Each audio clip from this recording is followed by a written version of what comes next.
പൊതുജനത്തിന് ഇനി ഇതിൻ്റെ ബേർഡൻ കൂടുകയാണ്. പക്ഷേ ഹോട്ടലുകാർക്ക് ഒരു നിവൃത്തിയില്ല, കൂട്ടാതിരിക്കാൻ പറ്റില്ലല്ലോ. ഗ്യാസിൻ്റെ റേറ്റ് കൂടാന്ന് പറഞ്ഞു കഴിഞ്ഞാൽ തന്നെ ഗ്യാസ് അനുബന്ധമായ എല്ലാ സാധനങ്ങളും കൂടും. 10 കിലോ അരി വയ്ക്കാൻ എത്ര ഗ്യാസ് വരും? അപ്പോൾ അതിൻ്റെ കണ്ടന്റ് ഇനി റേറ്റ് കൂടാൻ പോകുന്നത് 20 മുതൽ 25% വരെ കൂടും.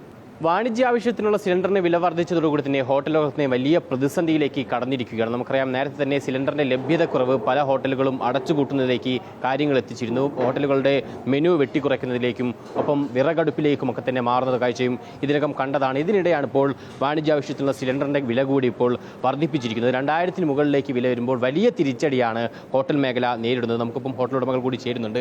ഇപ്പോൾ വില വർധനവ് എങ്ങനെയാണ് ബാധിക്കുന്നത് നിങ്ങൾ?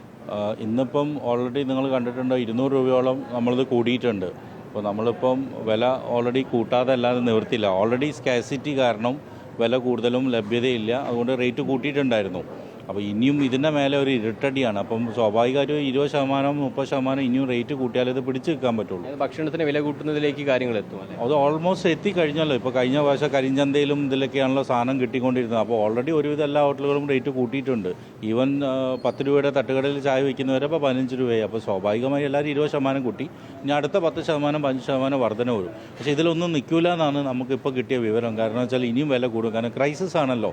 ഇത് പൂത്തിവെപ്പോ ഇതോ കാര്യമല്ല. ഇപ്പം അനുഭവിക്കുന്നത് ക്രൈസിസ് ആണ്. ആ ക്രൈസിസിൽ ഇങ്ങനെ വില ഇങ്ങനെ കൂടി വരുമ്പോൾ സ്വാഭാവികമായിട്ട് വില കൂടിയേ ഇരിക്കും. ഈ 195.50, അതായത് 200 രൂപയോളമാണ് ഏറ്റവും ഒടുവിൽ കൂട്ടി. അതൊരു വലിയ തുക കൂടിയാണ്. അത് എങ്ങനെയാണ് വലിയൊരു തുക? ഇപ്പം നിങ്ങൾ ഉദാഹരണത്തിന് ഒരു ചായ, നിങ്ങൾ ചായൻ്റെ കണ്ടന്റ് എടുത്തോളൂ. ഇപ്പം നമ്മൾ ഈ 200 രൂപ ഒരു കുറ്റിയിൽ പോവുകയാണെങ്കിൽ ഒരു കുറ്റിയിൽ നിന്ന് എത്ര ചായ കിട്ടും എന്നുള്ളത്. അപ്പോൾ ചായക്ക് 10 രൂപ 15 രൂപയായിരിക്കും. അതിനി നമുക്കത് മുതലാണെങ്കിൽ ഒരു ചായക്ക് ഇനി 5 രൂപ മുതൽ 7 രൂപ കൂട്ടിയാലേ ഇതിൻ്റെ പ്രൈസ് ഒക്കെ ഉള്ളൂ. ഇപ്പോൾ വലിയ വാല്യൂ ഉള്ള സാധനത്തിന് പോലെയല്ല, ചെറിയ ചെറിയ സാധനങ്ങൾ, ഇപ്പോൾ ചെറുകടികൾ 10 രൂപ 15 രൂപേൻ്റെ കടിയൊക്കെ ഇനി 20 രൂപയിലേക്ക് പോകും. അപ്പോൾ ഈ പൊതുജനത്തിന് ഇനി ഇതിൻ്റെ ബേർഡൻ കൂടുകയാണ്. പക്ഷേ ഹോട്ടലുകാർക്ക് ഒരു നിവൃത്തിയില്ല, കൂട്ടാതിരിക്കാൻ പറ്റില്ലല്ലോ. ഗ്യാസിൻ്റെ റേറ്റ് കൂടാന്ന് പറഞ്ഞു കഴിഞ്ഞാൽ തന്നെ ഗ്യാസ് അനുബന്ധമായ എല്ലാ സാധനങ്ങളും കൂടും. ഇപ്പം നമ്മുടെ കുസീൻ എന്ന് പറഞ്ഞു കഴിഞ്ഞാൽ ഓവനിൽ ചെയ്യുന്നതല്ല, ഗ്യാസ് ഉപയോഗിച്ചിട്ടാണ് ചോറുണ്ടാക്കുന്നത്, ഗ്യാസ് ഉപയോഗിച്ചിട്ടാണ് ഇത് വയ്ക്കുന്നത്. ഇതിനൊക്കെ ഒരു 10 കിലോ അരി വയ്ക്കാൻ എത്ര ഗ്യാസ് വരും? അപ്പോൾ അതിൻ്റെ കണ്ടന്റ് ഇനി റേറ്റ് കൂടാൻ പോകുന്നത് 20 മുതൽ 25% വരെ കൂടും. നേരത്തെ തന്നെ പ്രതിസന്ധി ഉണ്ടായിരുന്നു, ലഭ്യതക്കുറവിൻ്റെ പ്രശ്നങ്ങളുണ്ടായിരുന്നു. അതിപ്പോൾ നേരത്തെ കോടതിയുടെ ഉത്തരവിൽ അല്ലെങ്കിൽ കോടതിയിൽ സർക്കാർ അറിയിച്ചത് 40% സിലിണ്ടറുകൾ ലഭ്യമാക്കാമെന്നുള്ളതാണ്. അതിൽ ഇപ്പോൾ ലഭിക്കുന്നുണ്ടോ? അത് കിട്ടുന്നത് സർക്കാരിൻ്റെ ഇതുകൊണ്ടല്ല. നിങ്ങൾ മനസ്സിലാക്കേണ്ടത് ഒരുപാട് ഹോട്ടലുകൾ ഇപ്പോഴും പൂട്ടിക്കിടക്കുകയാണ്. കാരണം ഗ്യാസ് കിട്ടിയതുകൊണ്ട് മാത്രം തുറക്കാൻ പറ്റില്ല. ഒരുപാട് കാലം ഗ്യാസ് ഇല്ലാത്തതുകൊണ്ട് ആ ഹോട്ടലിലെ തൊഴിലാളികളൊക്കെ തിരിച്ചു പോയിരുന്നു. പിന്നെ ആ ഉടമയ്ക്ക് അത് തിരിച്ച് എപ്പോഴും നടന്നുകൊണ്ടിരിക്കുന്ന സ്ഥാപനം പൂട്ടി പിന്നെ തുറക്കുമ്പോൾ ഒരു പുതിയ ഹോട്ടൽ തുറക്കുന്ന പോലെയാണ്. അപ്പോൾ അതിൻ്റെ ഇൻവെസ്റ്റ്മെൻറ്റും ക്യാപിറ്റലും ഒന്നും ഇല്ലാതെ അടയ്ക്കാം. അതുകൊണ്ട് പഴയ ലോട്ടിൽ ഇപ്പം ഹോട്ടലുകൾ ഇല്ലാത്തതുകൊണ്ട് ഒരു ഡെഫിസിറ്റ് ഉണ്ട്. ആ ഡെഫിസിറ്റ് ഉള്ളതുകൊണ്ടാണ് ഇപ്പം കുറച്ചെങ്കിലും കിട്ടുന്നത്. അല്ലാണ്ട് സർക്കാരിന് എത്തുന്ന കോടതി ഉത്തരവ് കൊണ്ടൊന്നുമല്ല കിട്ടുന്നത്. അത്രയും ഹോട്ടലുകൾ ഇപ്പോൾ ഉള്ളൂ.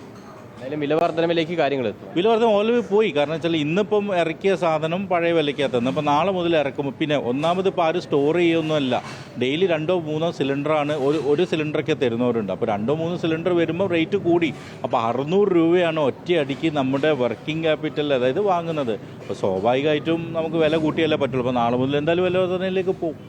ഈ പറയുന്നത് പോലെ 20 മുതൽ 25% വരെ വില വർദ്ധിക്കുന്നതിലേക്ക് ഈ ഹോട്ടൽ ഉടമകൾ കാര്യങ്ങൾ എത്തിയിട്ടുണ്ട് എന്നുള്ളതാണ് അവർ പറയുന്നത്. കാരണം ആ രീതിയിൽ തുടർച്ചയായി പ്രതിസന്ധി ഉണ്ടാകുന്നു. ഇരുട്ടടിയായിട്ടാണ് ഇപ്പോൾ ഏറ്റവും ഒടുവിൽ ഈ വില വർധന, വാണിജ്യാവശ്യത്തിനുള്ള സിലിണ്ടറിൻ്റെ വില വർദ്ധിച്ചിരിക്കുന്നത്. അപ്പോൾ എന്തായാലും വില വർധനയിലേക്ക് ഭക്ഷണ വസ്തുക്കളൊക്കെ തന്നെ കാര്യങ്ങൾ എത്തുമെന്ന കാര്യത്തിൽ സംശയമില്ല. തുടർച്ചയായി ഉണ്ടായ വില വർധനവും മറ്റു പ്രതിസന്ധികളും ഹോട്ടൽ ഉടമയെ കാര്യമായി തന്നെ ബാധിച്ചിട്ടുണ്ട്.